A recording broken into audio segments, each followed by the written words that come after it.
Welcome students. जैसे कि हमने एक टॉपिक डिस्कस किया था नोड एनालिसिस की टेक्निक, उसमें हमने सीखी थी कि उसको यूज़ करते हुए कैसे हम कोई सर्किट सॉल्व कर सकते हैं। तो एक प्रॉब्लम उसी से रिलेटेड हम सॉल्व करेंगे ताकि जो हमारा कॉन्सेप्ट है मज़ीद क्लियर हो सके। जैसे कि आप यहाँ पे देख रहे हैं एक सर्किट भी ड्रॉ हुआ है जिसमें मुख्तलिफ रेजिस्टेंसेस मौजूद हैं और दो बैटरीज भी हमारे पास मौजूद हैं। तो हम देखते हैं कि हमारे पास प्रॉब्लम क्या है।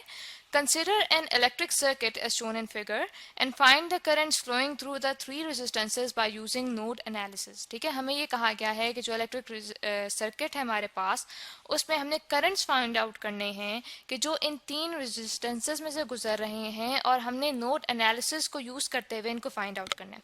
अब यहाँ पे हम देखते हैं कि हमारे पास रेजिस्टेंसेस जो तीन मौजूद हैं उनमें से जो R1 है वो 10 ओम है, R2 5 ओम की है और जो R3 है वो 2 ओम्स की है। और जो हमारे पास दो बैटरीज यहाँ पे मौजूद हैं उनका जो EMF है वो हमारे पास है बैटरी नंबर 1 का 6 वोल्ट्स और बैटरी नंबर 2 का 3 वोल्ट्स। तो हमने फाइंड आउट करने हैं करंट्स R1, R2 और R3 में से जो पास हो रहे हैं। तो हम देख सकते हैं कि देखें यहाँ पे R1 में से जो करंट पास हो रहा है उसे हमने डिनोट कर दिया I1 से, जो R2 में से पास हो रहा है उसे हमने डिनोट कर दिया I2 से और जो R3 में से पास हो रहा है उसे हमने डिनोट कर दिया I3 से। तो देखें इनकी जो डायरेक्शन है वो हमने रैंडम ली हैं। ठीक है, कोई भी डायरेक्शन हम चूज करेंगे तो उसका होगा क्या कि अगर तो हमने गलत डायरेक्शन चूज की होगी करंट की तो एंड में जो आंसर आएगा करंट का उसके साथ नेगेटिव साइन आ जाएगा।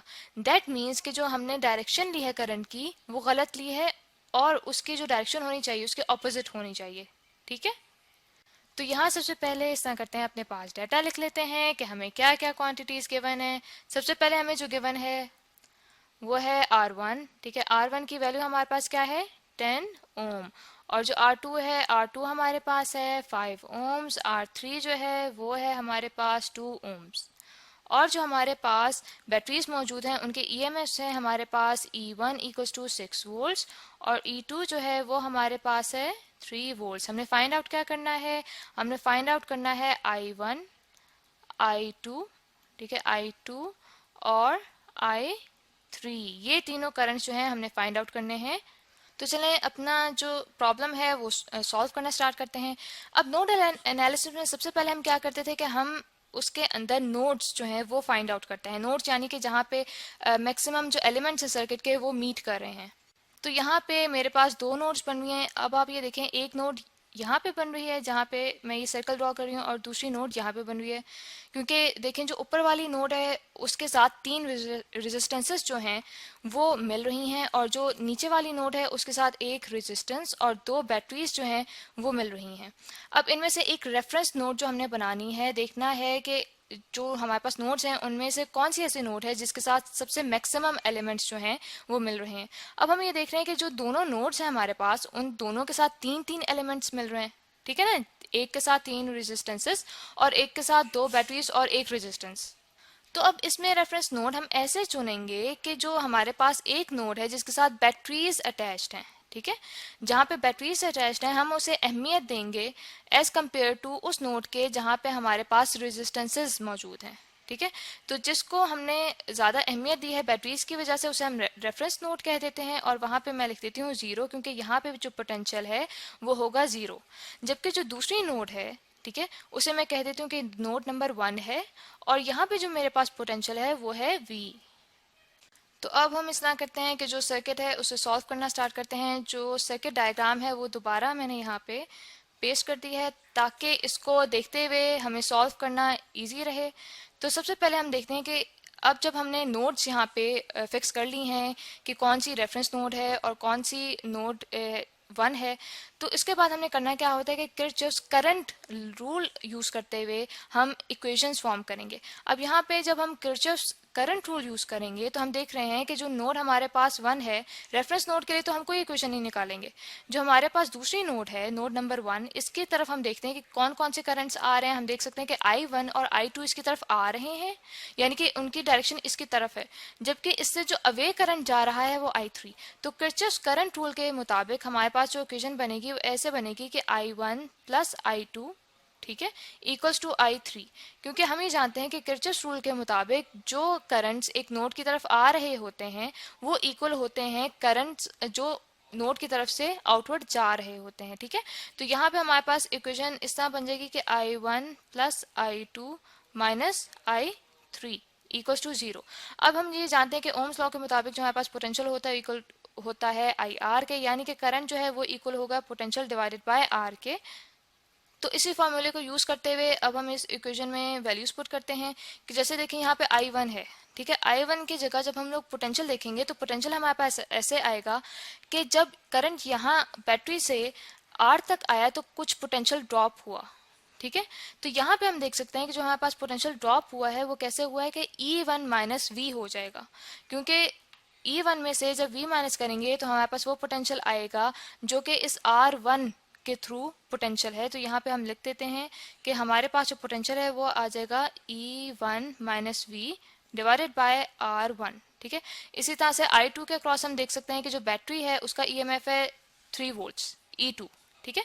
तो हमारे पास जो पोटेंशियल आ जाएगा R2 के अक्रॉस करंट I2 के गुजरने पे वो आ जाएगा हमारे पास E2 माइनस V। यहाँ पे लिख लेते हैं E2 minus V divided by R2, ठीक है। ये माइनस हो जाएगा I3, और I3 के हम देख सकते हैं कि जो I3 के यहाँ पे अक्रॉस जो हमारे पास R3 के अक्रॉस जो पोटेंशियल है वो किस तरह से आएगा, इनिशियल माइनस फाइनल पोटेंशियल। तो हमारे पास इनिशियल यहाँ पे नोड का जो पोटेंशियल है वो V है, तो वो माइनस हो जाएगा रेफरेंस नोड के पोटेंशियल से जो कि हमारे पास 0 है। तो यहाँ पे हमारे पास आएगा V minus 0 divided by R3 equals to 0। तो यहाँ पे हम वैल्यूज पुट करें तो हमारे पास जो E1 की वैल्यू है वो हमारे पास है 6 वोल्ट्स, ठीक है। 6 माइनस V हो जाएगा, और R1 हमारे पास है 10 प्लस E2 की वैल्यू हमारे पास थी 3 minus V divided by R2 की वैल्यू हमारे पास है 5 माइनस यहाँ पे V आ जाएगा, और R3 की वैल्यू हमारे पास है 2। ये सब इक्वल हो जाएगा 0 के। तो जब हम इसे सॉल्व करेंगे आ जाएगा 6 माइनस V प्लस 5, क्योंकि यहाँ पे डिनोमिनेटर में हमारे पास कॉमन आएगा 10, ठीक है। यहाँ पे हम कर लेते हैं डिवाइडेड बाय 10, ठीक है। तो यहाँ पे मल्टीप्लाई हो जाएगा 2 multiply by 3 minus V minus यहाँ पे आ जाएगा 5V इक्वल्स टू 0।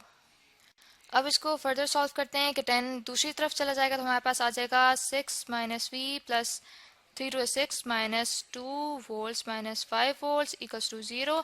जब एरन सब्ट्रैक्ट करेंगे तो हमारे पास आ जाएगा 12 माइनस 8V इक्वल्स टू 0, और जो V है वो इक्वल आ जाएगा 3 डिवाइडेड बाय 2, यानी कि इक्वल आ जाएगा 1.5 वोल्ट्स के। अब देखें यहाँ से हमने पोटेंशियल V निकाल लिया, तो अब हमारे लिए इजी है I1 I2 I3 निकालना। अब देखें यहाँ से हमने दिखाया था आपको कि यहाँ पे जो हमारे पास I1 है वो इक्वल है E1 minus V divided by R2 के। तो उसमें जब हम V की वैल्यू डालेंगे तो हमारे पास बन जाएगा 6 माइनस 1.5 डिवाइडेड बाय 10, और वो इक्वल आ रहा है 0.45 एम्पेयर के। इसी तरह से I2 की वैल्यू हम कैसे निकालेंगे, I2 हमारे पास था E2 minus V divided by R2, ठीक है। सो ये जो ऊपर हमने वैल्यू डाली थी वो डाली थी हमने 1 की। R2 हमारे पास था I2 के लिए, तो यहाँ पे मैं लिख देती हूँ कि जो E2 की हमारे पास वैल्यू थी वो हमारे पास थी 3 माइनस 1.5 हो जाएगा डिवाइडेड बाय R2 की जो वैल्यू हमारे पास है वो है 5। तो ये सब इक्वल हो जाएगा 0.3 एम्पेयर, ठीक है। और हमारे पास I3 फिर कैसे निकलेगा, I3 हमारे पास आ जाएगा V माइनस 0 डिवाइडेड बाय 2, और V के हमारे पास वैल्यू 1.5 डिवाइडेड बाय 2 हो जाएगा। तो हमारे पास I3 की वैल्यू क्या आ गई, I3 की वैल्यू आ गई 0.75 एम्पेयर, यानी कि हमारे पास जो रेजिस्टेंस R2 और R3 में से जो करंट पास हो रहे हैं वो हमारे पास आ गए हैं। R1 में से जो हमारे पास करंट पास हो रहा है वो है I1 जो कि है 0.45 एम्पेयर। जो हमारे पास करंट पास हो रहा है R2 में से वो आया है हमारे पास 0.3 एम्पेयर, और जो करंट पास हो रहा है हमारे पास R3 में से वो आया है हमारे पास 0.75 एम्पेयर। तो आई होप स्टूडेंट्स कि आपको ये प्रॉब्लम अच्छे से समझ आ गया होगा और आपका कॉन्सेप्ट मजीद क्लियर होगा नोड एनालिसिस के टॉपिक के बारे में।